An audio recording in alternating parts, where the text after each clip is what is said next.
ये मशीन का discharge pipe से कुछ भी प्रेशर नहीं निकल रहा है, बट इसमें सक्शन से रिटर्न हो रहा है। इसका प्रॉब्लम क्या है भाई लोग, आप थोड़ा बताओ, किसका राय क्या है, देखते हैं। इसका जो भी प्रॉब्लम है आज ही इसको शट आउट करके आगे निकालते हैं मशीन को। ठीक है, भाल खुला है पूरा, लेकिन इधर से कोई प्रेशर नहीं है, इधर से सक्शन से प्रेशर है।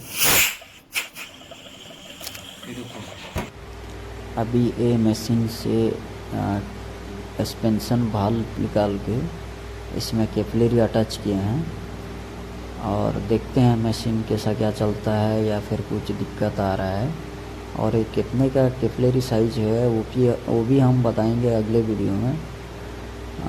देखते हैं। ये आपका सस्पेंशन भाल्व रहा, इसमें कैपिलरी लगाए हैं।